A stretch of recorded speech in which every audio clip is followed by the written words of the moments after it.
नमस्कार। प्रारंभ पर आप सभी का स्वागत है। स्क्रीन के दूसरे हिस्से में आइए स्वागत कर लेते हैं अपने गेस्ट बाबा रामदास जी का, जिन्हें हम खोजी पहलवान भी कहा करते हैं। बाबा जी, बहुत बहुत स्वागत है आपका। नमस्कार। नमस्कार, जय श्री राम। जी दर्शकों, कल एक वीडियो शेयर हुआ बाबा जी और हमारे बीच। हम दोनों ने उसे देखा। पंजाब से आया वो वीडियो है, 2 मिनट का है लगभग। एक महिला का वीडियो है, पंजाबी में है। उस वीडियो का लिंक हम इसी वीडियो में नीचे आपको देंगे। आप उसे जरूर देखिएगा। आज का हमारा पूरी चर्चा केवल और केवल केंद्रित है उसी वीडियो पे। वो वीडियो है क्या, आइए जरा सुनते हैं बाबा रामदास जी से। बाबा जी, वो वीडियो पंजाबी में है, लगभग 2 मिनट का है। क्या कह रही हैं वो महिला कनाडा से उस वीडियो में? वो महिला असल में टोरंटो में एक उपनगर है ब्रैम्पटन, जो कि हमारे पंजाबी डायस्पोरा का गढ़ है। तो वो महिला ब्रैम्पटन में रहती हैं और आजकल हमारे यहाँ से जो पंजाब के खास तौर पे जो इंटरनेशनल स्टूडेंट्स वहाँ जा रहे हैं कनाडा में, तो उनके बारे में वो बात कर रही थी कि भैया अपने बच्चों को यहाँ मत भेजो, अभी फिलहाल मत भेजो, यहाँ बहुत बुरा हाल है। वो ये कह रही थी कि आज से 2 दिन पहले मैंने 2 लड़कियों को देखा, वो चौराहे पर बोर्ड ऐसे तख्ती अपने गले में लगा के खड़ी थी कि हमारे पास देने के लिए रेंट नहीं है और हमने कुछ खाया नहीं है। मतलब वो तकरीबन इसको कनाडा के समाज में या अमेरिका के समाज में या यूरोप में भीख मांगने जैसा स्तर मान लिया जाता है कि ये वहां पे ये भीख मांगने का एक तरीका है। तो वो महिला अपील कर रही थी अपने पंजाबी भाइयों से, जो हमारे यहाँ आज पंजाब में जो लोग रह रहे हैं, उनसे अपील कर रही थी कि प्लीज प्लीज अपनी बच्चों को यहाँ मत भेजो, यहाँ बहुत बुरा हाल है।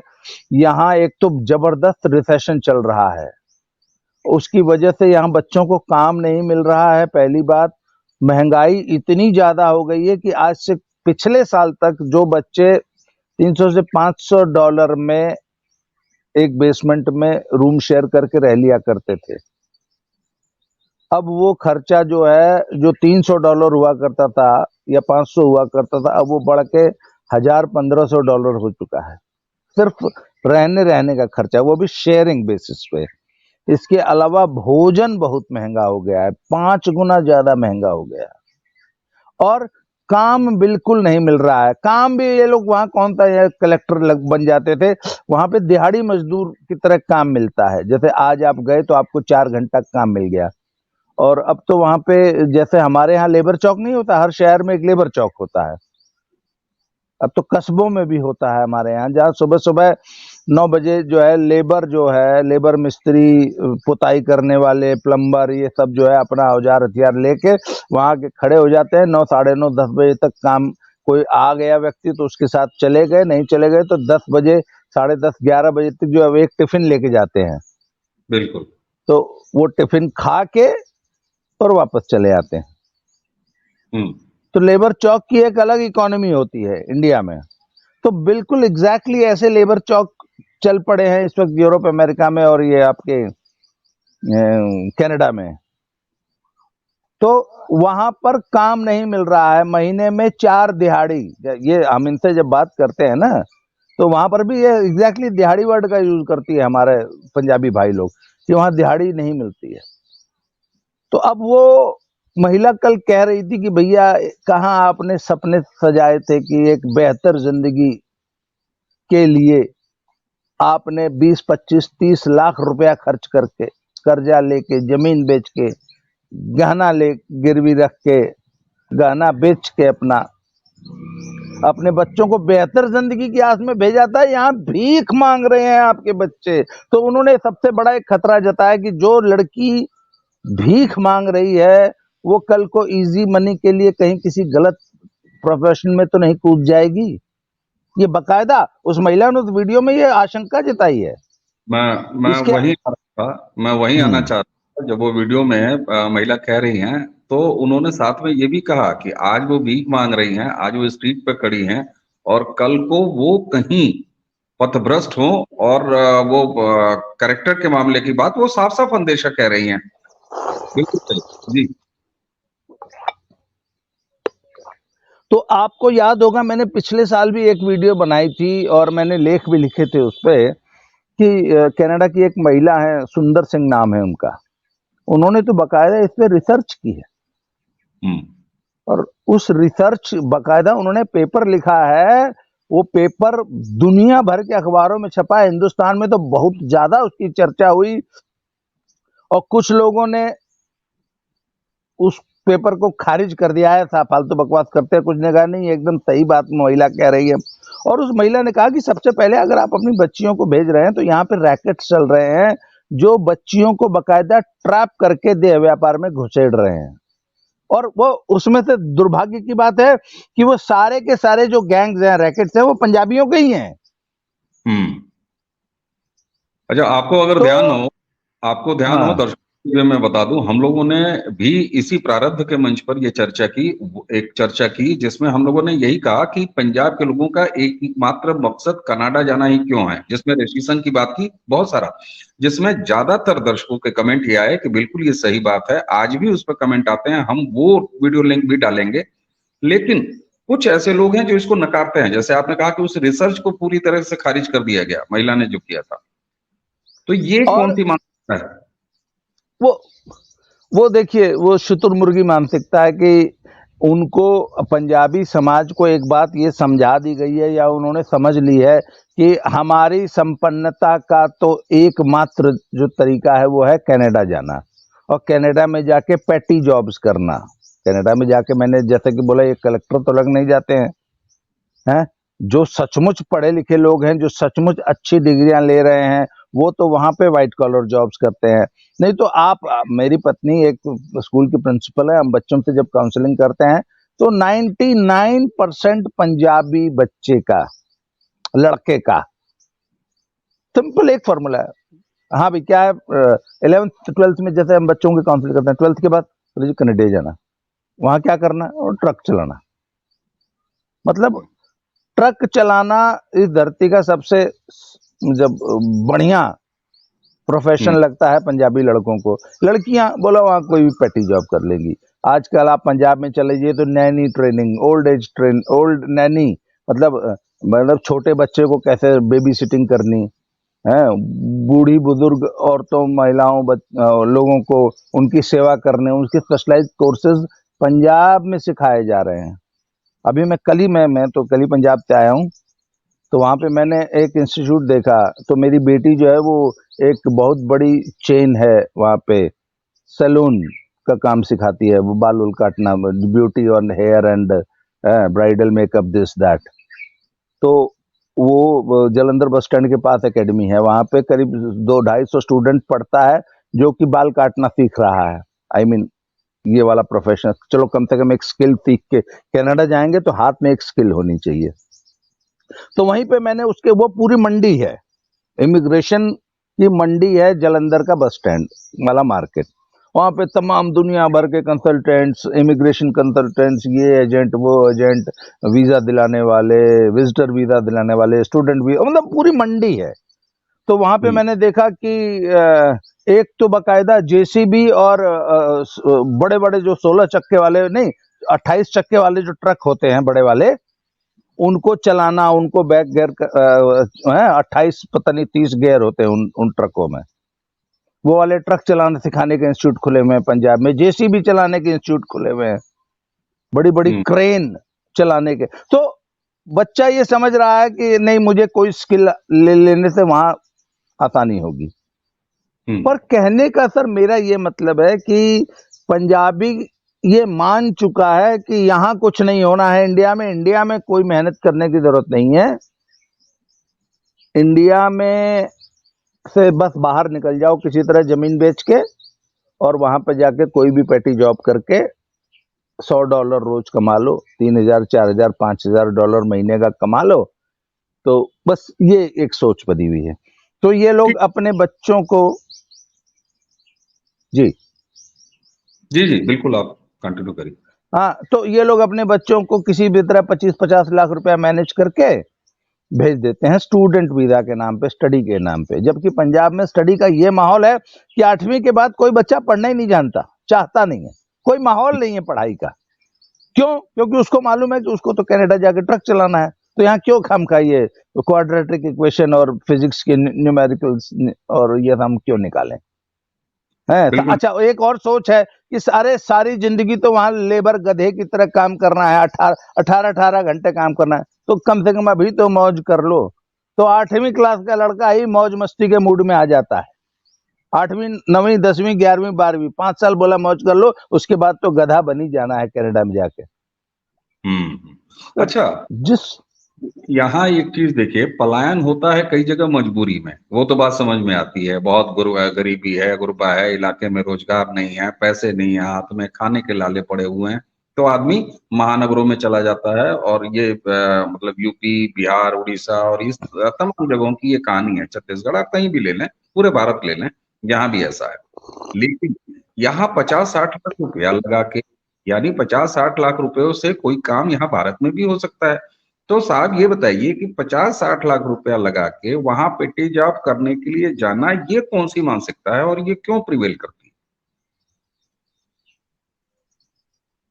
सर बात यह है कि जो लोग कनाडा में, जो लोग आज से 10-20 साल पहले चले गए थे, और वो सभी लोग जो कि पीआर लेके गए हैं, या वो लोग जो कि वहां पे सेकंड जनरेशन या थर्ड जनरेशन इमिग्रेंट्स हैं, तो उनमें वहां के हिसाब से उन्होंने ठीक ठाक अपनी एक व्यवस्था बना ली है। तो सर वो लोग जब आते हैं, जब कनाडा से, जब पंजाब में आते हैं ना, यूके से, अमेरिका से, तो वो अगर ये अपना 1 महीने की बचत लेके भी आ जाए ना, $10,000 लेके भी आ जाए, तो यहाँ ऐसे शहनशाहों की तरह बिहेव करते हैं कि जैसे कनाडा का राजा यहीं आ गया है, अरबपति आदमी है, जबकि वो वहां पे दिहाड़ी मजदूर है। तो वो दिहाड़ी मजदूर जो है वहां का, यहां आके राजा की तरह बिहेव करता है। और जब पुराने जमाने में यहाँ लोग प्रॉपर्टी बना लिया करते थे, वहां पुराने जमाने में कहते कमाते वहां थे, मनी ऑर्डर इकोनॉमी चलती थी आज से 20 साल पहले तक। कमाते वहां थे, प्रॉपर्टी यहाँ बनाते थे। तो इन लोगों को लगता था कि कनाडा में जो गया वो तो अरबपति आदमी, करोड़पति आदमी है। इंडिया में उन दिनों 90 के दशक में पैसा कमाना वाकई मुश्किल था, क्योंकि इकोनॉमी बंद थी हमारी। तो हमारे यहाँ तो एलपीजी के लिए भी 7 साल की वेटिंग हुआ करती थी। पर सर अब पिछले 10-15 सालों में इंडिया वाकई बदल चुका है। इंडिया एक इमर्जिंग इकोनॉमी है वर्ल्ड की, है। हम इस वक्त दुनिया की तीसरे चौथे नंबर की बड़ी इकोनॉमी बनने जा रहे हैं, सचमुच सही मायनों में। और इंडिया की ग्रोथ स्टोरी तो अब असल में अब शुरू हुई है, पिछले 5 सालों में। पहले 5 साल तो मोदी जी गड्ढे भरते रहे, अब जो है उसके कुछ फ्रूट्स आने शुरू होंगे। अब ये समय है भारत में काम करने का, भारत में इन्वेस्ट करने का, भारत में अपना फॉर्च्यून बनाने का, अपना भविष्य भारत में है। और अब लोग भाग के कनाडा जा रहे हैं, जहां भीख मांगने की नौबत है। उस महिला ने उस वीडियो में एक बात और भी कही है कि कहीं ऐसा ना हो कि 10 साल बाद आप यहां से जब वापस जाएं तो न यहां के रहें न वहां के रहें। तो उस महिला ने कहा अपने बच्चों को कनाडा मत भेजो, नहीं तो 10 साल बाद जब वो यहां से वापस जाएंगे तो अपनी पूरा जीवन बर्बाद करके जाएंगे, क्योंकि यहाँ पे तो भीख न मांगने की नौबत है। और बहुत जल्दी वहां की इकोनॉमी रिवाइव होती नहीं दिख रही। ये वहां के लोगों का कहना है। मैं इस पर कोई टिप्पणी नहीं करूंगा, मैं कोई बहुत ज्यादा इकोनॉमिक्स का जानकार नहीं हूं, पर मैं एक जनरल परसेप्शन की बात कर रहा हूं। अच्छा, मुझे याद है 90 के दशक में मैं कुछ दिनों के लिए पंजाब गया था और इंटीरियर पंजाब में कई जगह मैं घुमा। एक चीज वहां पर दिखाई देती थी, ये आपकी बात को ही मैं आगे बढ़ा। पहले क्या होता था कि लोग यहाँ आके मकान बनवाते थे, पता चला था आलीशान मकान बने हुए हैं। और एक खास चीज मुझे अभी याद है कि जो मकान की छतें, सीढ़ियों वाली जो छतें होते हैं, जिसको गुंबद बोलते हैं, वहां कोई न कोई एक अजीब सी डिजाइन, कहीं सीमेंट का हवाई जहाज बना हुआ, कहीं बड़ा सा मोर बना हुआ, है ना, कहीं जो है वो बड़ी सी कोई गाड़ी बनी हुई, ग्लोब बना हुआ। ये एक ट्रेंड मैंने देखा था, वो मेरे जहन में आज भी है। तो ये बात सही है कि तब मनी ऑर्डर इकोनॉमी थी और कम से कम वहां कमाए हुए पैसे भारत में आते थे। लेकिन अब ऐसा नहीं हो रहा है। पंजाब के लोग मेहनती हैं, इसमें तो कोई दो राय नहीं है। ये कौम वो कौम है जो कहीं भी मेहनत करके पैसे कमाती है। लेकिन आखिर पिछले 5-7 सालों में, 8 सालों में भारत में जो कुछ बदल रहा है, ये बदलाव ये समाज क्यों नहीं महसूस कर पा रहा है या कर रहा है? ये स्थितियां क्या हैं कि वो खुद क्यों नहीं समझ रहा है कि अवसर भारत में है? और अगर समझ रहा है तो कितना समझ रहा है, या क्या समझ भी रहा है? सर असल में है भेड़ चाल, भेड़ अच्छा। चाल है। और आप ये देख लीजिए, मैं पिछले दिनों जब लखनऊ आया था आपके पास, तो मैं नितिन भाई के पास गया था। तो नितिन भाई रहते हैं लुलु मॉल के पास एकदम बगल में। तो लुलु मॉल के किस्से हम बहुत दिनों से सुन ही रहे थे। उसके बाद मैंने और भी, इससे पहले भी आपके साथ भी और उधर भी कई लोगों के साथ मैं लखनऊ में घूमा, तो लखनऊ बड़ा बूमिंग इकोनॉमी मुझे समझ में आई। और लखनऊ के जो मॉल्स थे वो इस कदर मतलब चमचमा रहे थे, और क्या भीड़ उमड़ रही थी लखनऊ के मॉल्स में। सर पंजाब में मैं जालंधर की बात करता हूँ कि जालंधर में पिछले 15 सालों में 5-7 बड़े मॉल्स बने, और टोटल मॉल्स होंगे पंजाब जालंधर में करीब 10 या 12 बड़े। उस 12 में से शायद अगर 12 हैं तो 11 जो है वो एकदम खंडहर बन चुके हैं, घोस्ट। कुछ में सिनेमा हॉल चल रहा है, सिर्फ सिनेमा हॉल चल रहा है, या KFC, McDonald, burger king, pizza हट जैसे ये 3-4 आउटलेट चल रहे हैं। कहीं एक चल रहा है, कहीं 2 चल रहे हैं, और कहीं कहीं तो सिनेमा हॉल तक बंद हो गया। जैसे एक बहुत बड़ा एक जालंधर में मॉल खुला था वीवा कोलाज करके, वो पूरी तरह बंद है। उसी तरह हमारे बगल में एक क्यूरो है, मेरे घर से 3 किलोमीटर दूरी पे। क्यूरो में सिर्फ सिनेमा हॉल चलता है, बर्गर किंग चलता है, पिज्जा हट चलता है, KFC चलता है। बाकी कम से कम 100 बड़े बड़े शोरूम टोटली बंद है। जालंधर का जो पहला मॉल था वो था सरब। वहां पे सिनेमा हॉल जो पहला मल्टीप्लेक्स खुला था जालंधर में, आज से करीब 15 साल पहले। आज सरब में, उन दिनों सरब में क्या बढ़िया बढ़िया रेस्टोरेंट हुआ करते थे, मोती महल वगैरह ऐसे फ्रेंचाइजीज, KFC और ये सब। आज सरब में सिर्फ सिनेमा हॉल चलता है, बाकी एक भी दुकान जो है, एक भी शोरूम जो है, और टोटली जो बंद पड़े हैं उनकी संख्या होगी करीब 10, जिसमें सिनेमा हॉल तक नहीं चल रहा है। तो ये तो है हालत पंजाब की। पंजाब में इस वक्त 20 से 30 लाख रुपए की एकड़ जमीन, एकड़, बीघा नहीं, महापुर में मेरी जमीन का रेट, जो कि रोड पे नहीं है, एग्रीकल्चरल लैंड है, वो 40 लाख रुपया बीघा है। मतलब 1.5 बीघे का 1 एकड़ होगा, मतलब 60 लाख रुपया एकड़ महापुर की जमीन है। और 20-22 लाख रुपया तो जमीन मारे मारे इफरात फिर रही है पंजाब में।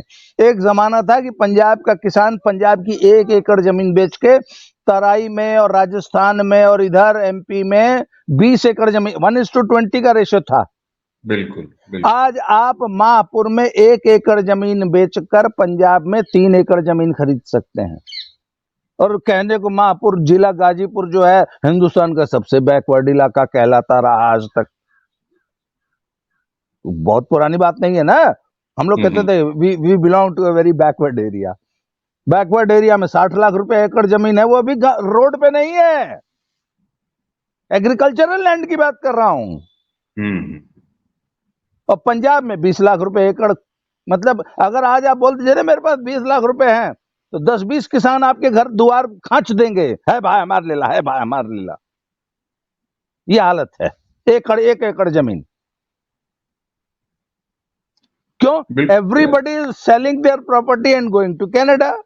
बिल्कुल। और उसके बाद जो है, जब आप कह रहे हैं कि सारे माल खाली हैं, लोग खाली हैं, वहां से लोगों का पलायन जारी है, तो ये तो देखिए, डेमोग्राफी जो होती है ना, वो बिल्कुल पानी की तरह होती है। आप अगर कोई जगह खाली करेंगे तो उस जगह को भरने के लिए कोई न कोई दूसरा मामला वहां पर तैयार। फिर वो जबरिया का एक रोना होता है कि साहब यूपी और बिहार वाले भैये, जो उन्हीं की लैंग्वेज में बता रहा हूँ, कि यहाँ आ जाते हैं। हमारे वीडियोस के भी, जब भी हमने इस जैसे विषय पे बात किया है, तो लोगों ने नीचे आके कहा है तुम लोग यहाँ आ जाते हो, बिहारी यहाँ आ जाते हैं, वो यहाँ आ जाते हैं। अरे भाई, आप जब अपना शहर खाली कर देंगे, आप जब अपनी जमीन बेचने को तैयार हैं, थाली में सजा के बेच रहे हैं, तो कोई ना कोई तो आएगा। और क्या, अब जरा सा इसकी सांस्कृतिक पक्ष अगर देखिए, तो पंजाब जो इतना वर्सिटाइल कल्चर, जिसकी भोजन संस्कृति इतनी रिच, जिसका लोक संगीत और गीत संगीत इतना रिच, जिसका पहनावा इतना रिच, तो ये तो कल्चर ही धीरे धीरे खत्म हो जाएगा साहब। हमारे यहाँ एक बहुत बड़े समाज सेवी तपस्वी, एक बहुत पूज्य लखा सिधाना जी हैं। जैसे हमारे यहाँ परम आदरणीय, परम पूजनीय, प्रातः स्मरणीय श्री श्री 1008 श्री मुख्तार अंसारी, और जैसे वो नहीं थे अतीक अहमद जी थे, उसी तरह छोटे लेवल के लखा सिधाना है, कुछ दिन जेल काट के आजकल बहुत बड़े समाज सेवी बनते हैं। तो कल मैं उनका एक वीडियो बन रहा था, तो वो एक बस के कंडक्टर को कन्फ्रंट कर रहे थे कि ये तुसी पंजाब रोडवेज हिंदी च क्यों लिखा होया बई, ये पंजाबी च क्यों नहीं लिखा होया। उससे पहले मैंने लखा सिधाना जी की एक वीडियो देखी थी, जो कि लुधियाना में कोई एक पुराना मेला लगता था। तो कहता ये देखो साडे मेले च सिर्फ भईए भरे हुए ने, एक भी पंजाबी नहीं हैगा इस मेले च, लुधियाना में कोई मेला लगता है। तो मैंने ना उनकी वीडियो के नीचे कमेंट कर दिया, मैंने कहा जनाब, कनेडे दे विच जदों पंजाबी च बोर्ड लगदे है तुहानूं बहुत वधिया लगदा, जब कनाडा में साइन बोर्ड पंजाबी में लिखे जाते हैं तो आप लोग की छाती जो है 56 इंच की हो जाती है, मूछें जो है चढ़ के एकदम यहाँ चली जाती हैं, खड़ी हो जाती हैं। पंजाबी में जब लिखा है कनाडा में है, वहां की संसद में, वहां की जो विधायक एमपी जो है, जब पंजाबी बन जाता है तो आप लोग की छाती चौड़ी होती है। तो भैया फिर पंजाब में क्यों नहीं आएगा यूपी बिहार का आदमी और एमपी एमएलए बनेगा? आपके वहां जब पूरी की पूरा इलाका ही पंजाबियों का हो गया, तो यहाँ बिहारियों का क्यों नहीं हो जाएगा लुधियाना में? क्यों? ठीक है। कल को आप वहां पंजाबी, आपने पंजाबी सूबा बना दिया कनाडा में, तो यहाँ भोजपुरी सूबा लुधियाना और जलंधर में क्यों नहीं बन जाएगा? बन रहा है, बन रहा है। बिल्कुल। आज बिल्कुल। अगर आप पंजाब में छठ मनाते हुए महिलाओं को देख लेंगे तो आपको समझ में आएगा, करे यार ये तो गाजीपुर गोरखपुर में इतना उत्साह से ना मनत छठ जितना यहाँ पंजाब में मनत छठ महापर्व। तो भैया ये तो प्रकृति का नियम है, ठीक है, प्रकृति का नियम है। बिल्कुल बिल्कुल प्रकृति का नियम है, और इस पर एक गहन चिंतन की जरूरत है और ठीक से सोचना चाहिए। अच्छा, अब देखिए, समस्याएं तो इतने देर से पिछले 20-22 मिनट से हम लोग समस्याएं बतिया रहे हैं। ऐसा नहीं है कि ये हम लोग कोई खोज के ले आए हैं अकेले मंगल ग्रह से कि ये समस्या है, ये हर दूसरे आदमी को पता है। बस यही है कि कोई बोलता नहीं है, हम आप बात कर रहे हैं। निदान क्या है? निदान है क्या, या वाकई कुछ इसका सोल्यूशन है भी? ये दोनों चीज मैं पूछ रहा हूँ आपसे, कि ऐसे ही चलते चलते चलते एक दिन पूरा पंजाब खाली हो जाएगा? सर देखिए, सोते हुए को तो आप जगा सकते हैं, पर जागते हुए जो आदमी सोने का अभिनय कर रहा है ना, उसको नहीं जगाया जा सकता। ये बात लोग समझते हुए भी समझने को तैयार नहीं है। उनको एक तो ये गलतफहमी है कि नहीं, कल को सब ठीक हो जाएगा, कल को सब ठीक हो जाएगा, आज थोड़ी सी दिक्कत है, आज रिसेशन है कनाडा में, कल ठीक हो जाएगा। अरे हिंदुस्तान का कुछ नहीं हो सकता, हिंदुस्तान तो एकदम बर्बाद मुल्क है। अच्छा, इनको हिंदुस्तान से शिकायतें क्या? इनको सबसे पहली शिकायत, हिंदुस्तान में गंदगी बहुत है। इन्होंने कनाडा को इतना गंदा कर दिया कि अंग्रेजवा सब इनको गरियाते हैं। जहाँ ये ब्रैम्पटन में रहते हैं ना, वो हिंदुस्तान हर मामले में, लॉ एंड ऑर्डर के मामले में, रात को 2 बजे सड़क पर उत्पात करने के मामले में, रात को 2 बजे वूफर पे वो बड़ी म्यूजिक चला के मोहल्ले में डांस करने के, उसमें मतलब जो भी एनार्की उत्पात, जिस चीज से डर के ये भाग के पंजाब छोड़ के वहां गए थे, ये सब वो वहां करते हैं। इस वक्त कनाडा के जो 10 बड़े गैंग्स हैं, गैंगस्टर्स के, जो कि सभी प्रकार के क्राइम्स में लिप्त हैं। वो सब पंजाबियों के, आपको मालूम है, पंजाबी लड़कों के गैंग्स हैं वहां। बिल्कुल।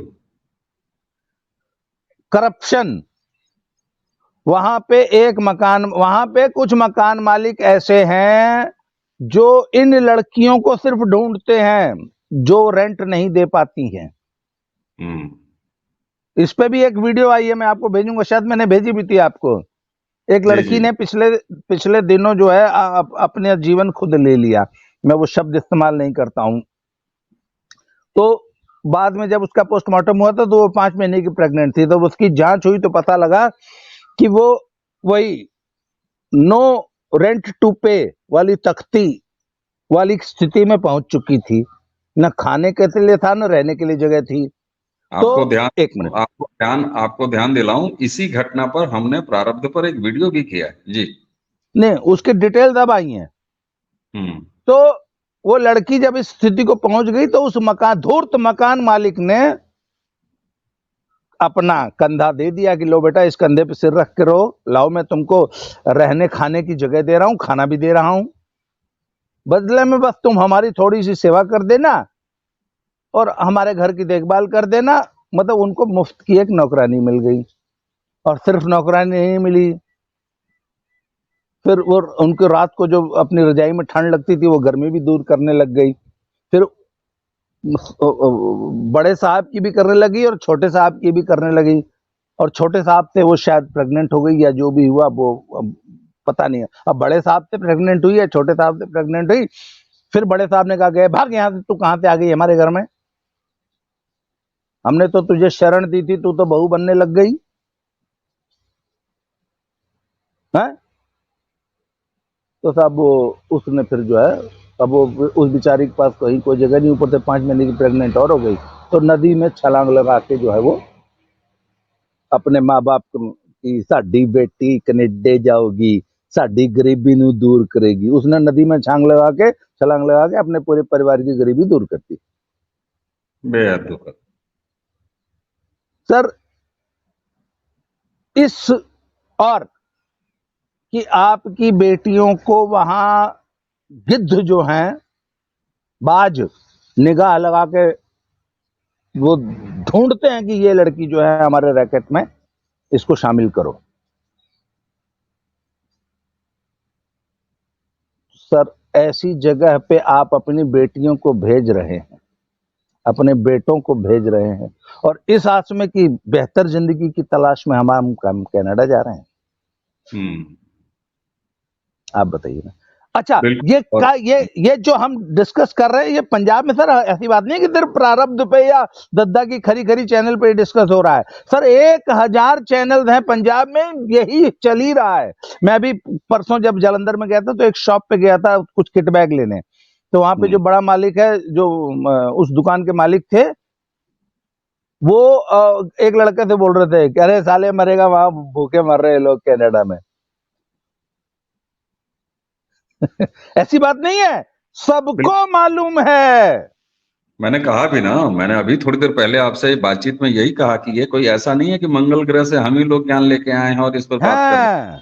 दूसरा आदमी जान रहा है, हर दूसरा आदमी इस पर बात कर रहा है, लेकिन ये वही है कि स्वीकारने अच्छा, एक चीज और, हाँ, अभी परसों की रिपोर्ट है, हालांकि मुझे इस नंबर पे आई एम नॉट श्योर, कि 2.5 लाख स्टूडेंट ने अप्लाई कर रखा है और 65,000 करोड़ रुपया पंजाब का, इस वहां पे शायद 2 एकेडमिक सेशन चलते हैं, इस सेशन में 65,000 करोड़ रुपया पंजाब का जो है वो कनाडा जाएगा इस सत्र में। और अभी एक और आया कि कोई कॉलेज है जिसने 3,000 बच्चों को एडमिशन देने से मना कर दिया है, 3,000 बच्चों को, कि नहीं हमारे पास जगह नहीं है। बिल्कुल। तो या तो हमसे रिफंड ले लो। इससे पहले आप देखें तो 700 750 बच्चों का जो वीजा वाला मामला को डिपोर्ट कर किया जाना था, है ना, वो मामला सामने है, अभी चल ही रहा था और इस समय भी चल रहा है। उसमें बहुत ज्यादा कोई प्रगति नहीं हुई है, उनको थोड़ी सी राहत मिली है, कोई परमानेंट राहत नहीं मिली है। सर क्या ये उम्मीद की जानी चाहिए कि स्थितियां जब इस तरह से लगातार खराब होते होते आगे बढ़ती जाएंगी तो खुद पंजाब का समाज, हरियाणा का समाज और भी भारत के जो भी राज्य हैं जहां से इस तरह का अनियंत्रित इंटरनेट पर, उस समय कुछ समझ बढ़ेगी लोगों को कि अच्छी जगह जाइए, अच्छे अवसर के लिए जाइए, अच्छे अवसर को हाथ में लीजिए तब जाइए, हुनर लीजिए, उसके अकॉर्डिंग काम लीजिए, ऐसे ही उठ के और कश्ती में सवार नहीं हो जाइए। क्या ऐसी कोई उम्मीद नजर आती है? मैं कहता हूं आज नहीं, आगे आने वाले समय। सर देखिए, ये जो है ना, ये मानसिकता का सवाल है। और ये पंजाब में जो है ना, विदेशी धरती पे जाके इमिग्रेशन का जो चस्का है, ये एक तो बहुत पुराना हो गया, 50-60 साल से ही चल रहा है। बिल्कुल और ठीक है। और ये हर 5 साल में अपना मॉडस ऑपरेंडी बदल लेते हैं। हाँ, पहले शादी वाला, उसके बाद फिर ये वाला। पहले था कि सिंपली अपनी बेटी की शादी कर दो, अपने बेटे की शादी कर दो जी, कनाडा अमेरिका में।